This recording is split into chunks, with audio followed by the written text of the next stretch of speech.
முக்கிய செய்தி. விழுப்புரம் மாவட்டம் அரசூரில் பொதுமக்கள் சாலை மறியல் போராட்டத்தில் ஈடுபட்டிருக்கிறார்கள். வெள்ள நீர் வடிந்தும் தங்கள் பகுதிக்கு உணவு குடிநீர் விநியோகிக்கவில்லை என அவர்கள் இந்த குற்றச்சாட்டை முன்வைத்திருக்கிறார்கள். கூடுதல் விவரங்களை வழங்குகிறார் நம்முடைய செய்தியாளர் சரவணகுமார். சரவணகுமார், வணக்கம். விழுப்புரம் மாவட்டம் அரசூரில் பொதுமக்கள் சாலை மறியல் போராட்டத்தில் ஈடுபட்டிருக்கிறார்கள். இது குறித்தான மேலும் விவரங்களை பகிரலாம்.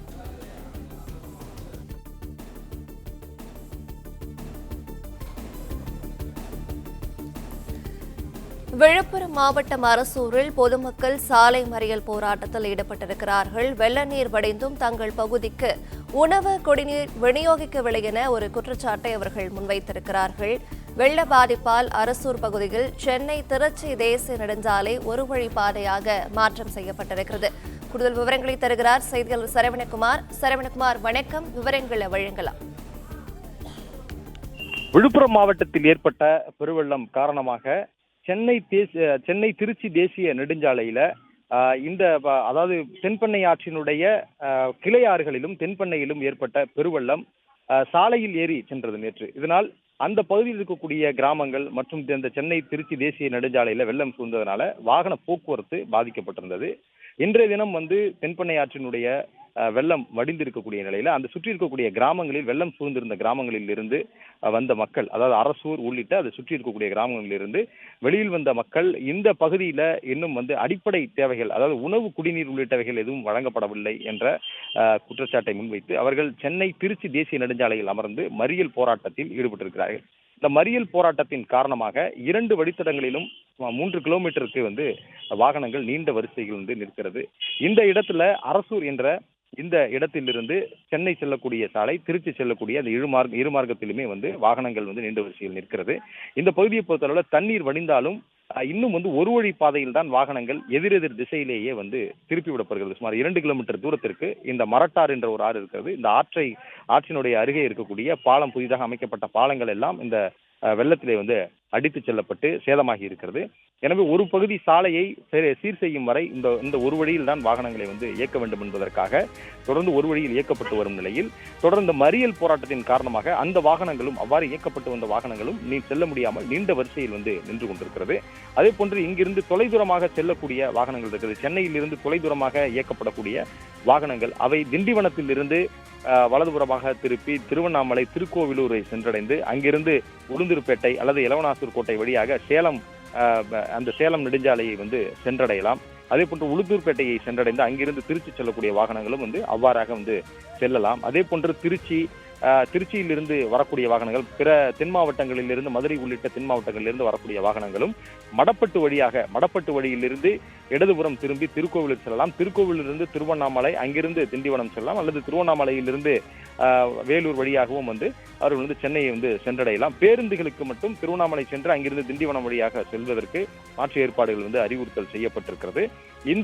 இந்த நிலையில ஒரு சில பேருந்துகள், அதாவது விழுப்புரத்திலிருந்து செல்லக்கூடிய பேருந்துகள், நேற்று முதல் நாளில் இருந்து ஆங்காங்கே நிறுத்தப்பட்டிருந்த கண்டெய்னர் லாரிகள், இவற்றையெல்லாம் தற்பொழுது அனுமதித்து வரக்கூடிய நிலையில அரசூர் சந்திப்புல மறியல் போராட்டம் நடைபெற்று வருகிறது. இந்த மறியல் போராட்டத்தின் காரணமாக நீண்ட வரிசையில் வாகனங்கள் நின்று கொண்டிருக்கிறது. எனவே இன்றைய தினமும் முழுமையாக தேசிய நெடுஞ்சாலை சீராகி, இந்த பகுதியில் சீராகி முழுமையான வாகன போக்குவரத்து நடக்குமா என்பது ஒரு கேள்வியை தான் ஏற்படுத்தி இருக்கிறது. என்றால் இன்னும் ஒரு பகுதி சாலை இன்னும் சீர் செய்யப்படவில்லை. அடித்து வரப்பட்ட வெள்ளத்துல பல்வேறு இடங்கள்ல சாலையில் சேதம் ஏற்பட்டிருக்கிறது. குறிப்பாக இந்த சாலையில அருகிலேயே இந்த சர்வீஸ் சாலையை சமீபத்தில் ஒப்பந்ததாரர்கள் மூலமாக அமைத்திருக்கிறார்கள். அவ்வாறு அமைக்கக்கூடிய அந்த சாலையும் பெயர்ந்து கிடக்கிறது. அந்த சாலை அமைக்கும் பொழுதுதான் அருகில் சென்ற இந்த தென்பெண்ணையினுடைய கிளையாறுகள், வாய்க்கால்கள் போல் இருக்கக்கூடிய 2 கிளையாறுகள், மரட்டாறு, இந்த மரட்டாறுல 2 இடத்துல அந்த வாய்க்கால்கள் பாய்கிறது. அதில் அமைக்கப்பட்ட அந்த பாலம் அதெல்லாம் உடைந்திருக்கிறது.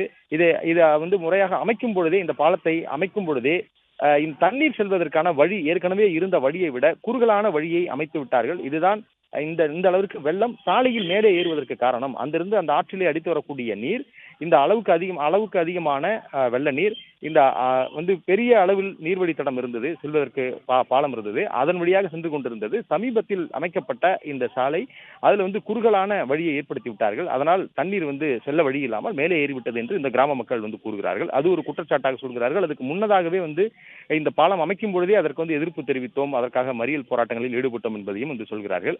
இது தண்ணீர் வந்து இங்கே உள்ளே வருவதற்கான காரணம். ஆனால் தண்ணீர் வந்து இந்த பகுதி முழுவதுமாக அரசூர், இருவேல்பட்டு உள்ளிட்ட இது சுற்றி இருக்கக்கூடிய நிறைய கிராமங்கள் இருக்கிறது இந்த ஆற்றினுடைய கரையோரமாக. இந்த கிராமங்களில் இருக்கக்கூடிய மக்கள் எல்லாம் நேற்று முழுவதும் வெளியில் வர முடியவில்லை. நேற்று முன்தினம் நள்ளிரவிலிருந்து வெள்ள நீர் ஏறியது. அதற்கு பிறகு அவர்கள் வந்து கீழே இறங்க முடியவில்லை.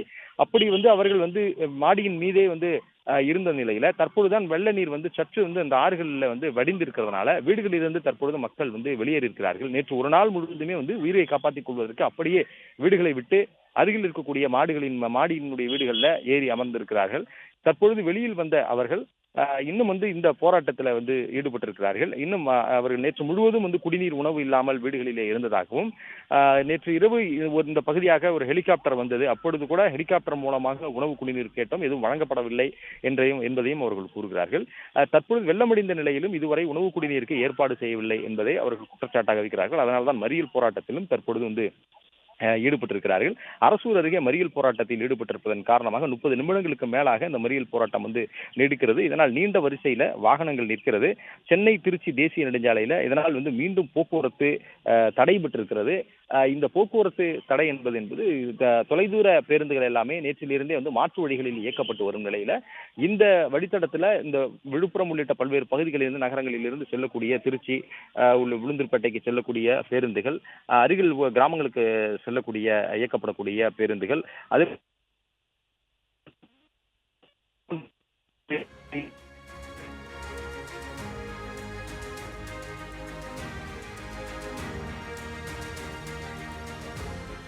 மறியல் போராட்டத்தின் காரணமாக நீண்ட வரிசை அவை வந்து நிறுத்தி வைக்கப்பட்டிருப்பதை வந்து நம்ம பார்க்கிறோம். இந்த சாலையை, அதாவது ஒரு புறமாக சேதமடைந்த அந்த சாலையை போக்குவரத்து சீர்படுத்த முடியும். அதற்கு முன்னதாக இந்த மறியல் போராட்டத்தில் ஈடுபட்டவர்களிடம் வந்து பேச்சுவார்த்தை நடத்தி அவர்களுடைய கோரிக்கைக்கு வந்து செய்து கொடுக்க வேண்டும் என்பதுதான் அவர்களுடைய கோரிக்கையாக முன்வைத்து போராட்டத்தில் ஈடுபட்டிருக்கிறார்கள். உணவு, குடிநீரை உடனடியாக இந்த பகுதிக்கு வழங்க வேண்டும் என்பதுதான் அவர்களுடைய பிரதான கோரிக்கையாக இருக்கிறது. சற்று முன்பாகவே வந்து வருவாய் கோட்ட மேலாளர் வந்து பேச்சுவார்த்தை நடத்தினார். ஆனால் இந்த பகுதிக்கு இதுவரை வந்து உணவு, குடிநீர் முன்வைத்து அவர்கள் வந்து தொடர்ந்து போராட்டம் நடத்தி வருவதாகவும், இதற்கான அடிப்படை தேவைகள் வரும் வரை இந்த போராட்டம் தொடரும் என்று அறிவித்ததனால வருவாய் கோட்ட மேலாளரும் அங்கிருந்து புறப்பட்டார். ஒரு சில காவல்துறையினர் அந்த பகுதியில் பணியில் இருக்கிறார்கள். அவர்களும் தொடர்ந்து பேச்சுவார்த்தையில் வந்து இருக்கிறார்கள். ஆனால் போராட்டத்தில் ஈடுபட்டிருக்கக்கூடிய மக்கள் நேற்று இது போன்று உணவு, குடிநீர் இல்லாமல் வீடுகளின் மீதே வந்து அமர்ந்திருந்த நிலையில அவர் அப்பொழுது இந்த போராட்டம் தீவிரமாக வந்து முன்னெடுத்திருக்கிறார்கள். அதனால மறியல் போராட்டம் என்பது தொடர்ந்து நீடிக்கிறது. விழுப்புரம் மாவட்டத்தை பொறுத்தளவுல பல்வேறு இடங்கள்ல வெள்ளம் சூழ்ந்து ஆங்காங்கே வந்து இன்னும் வந்து இயல்பு நிலை திரும்ப முடிய நிறைய கிராமங்கள்ல, தென்பெண்ணை ஆற்றினுடைய கரையோரமாக இருக்கக்கூடிய கிராமங்கள்ல இது போன்ற நிலை, நிறைய வீடுகள் இருக்கிறது. வீடுகளில் இருந்த பொருட்கள் எல்லாம் வந்து ஆற்றிலே அடித்து செல்லப்பட்டிருக்கிறது. தொலைத்தொடர்பு முழுமையாக வந்து துண்டிக்கப்பட்டிருக்கிறது. பல்வேறு இடங்கள்ல அதிக பாதிப்புகளை சந்தித்திருக்க தொலைத்தொடர்பு இல்லை. அது மட்டும் இல்லாமல் கடந்த 4 நாட்களுக்கு மேலாக வந்து மின் விநியோகம் இல்லாதனால யாருடைய செல்போனும் வந்து சார்ஜ் இல்லாமல் யாரையும் தொடர்பு கொள்ள முடியவில்லை என்பதை கூறுகிறார்கள். அப்படி ஒரு சிலர் வந்து வெகு தூரம் வந்து ஒரு இடத்தில் வந்து அவர்கள் செல்போனை சார்ஜ் செய்தாலும் தொலைத்தொடர்பு இல்லை, முழுவதும் அதனால யாரையுமே தொடர்பு கொள்ள முடியவில்லை. அருகில் இருக்க அந்தந்த ஊர்களில் இருக்கக்கூடியவர்களுடைய உறவினர்கள், குடும்பத்தினர்கள் என்ன ஆனார்கள் என்பதை வந்து தெரிந்து கொள்வதற்கே வந்து முடியவில்லை என்பதை வந்து கூறுகின்றனர். எந்தெந்த பகுதியெல்லாம் தொலைத்தொடர்பு முழுமையாக துண்டிக்கப்பட்டிருக்கிறது என்றால் தற்பொழுது நின்று கொண்டிருக்கக்கூடிய அரசூர் பகுதியின் போராட்ட பகுதியில் தொலைத்தொடர்பு துண்டிக்கப்பட்டிருக்கிறது. அரசூருக்கு கூட வெகு தூரம் வந்து ஒரு 2 கிலோமீட்டர் தொலைவு வந்து பேச வேண்டியிருக்கிறது. இதே சுற்றி இருக்கக்கூடிய திருக்கோவிலூர், அரகண்டநல்லூர் சுற்றி இருக்கக்கூடிய பகுதிகளில் வந்து தொலைத்தொடர்பு வந்து முழுமையாக அந்த பாதிப்பு ஏற்பட்ட அந்த பகுதிகள் எல்லாம் இருக்கக்கூடிய அந்த பகுதியில் எல்லாமே வந்து முழுமையாக வந்து சேதமடைந்து இருப்பதனால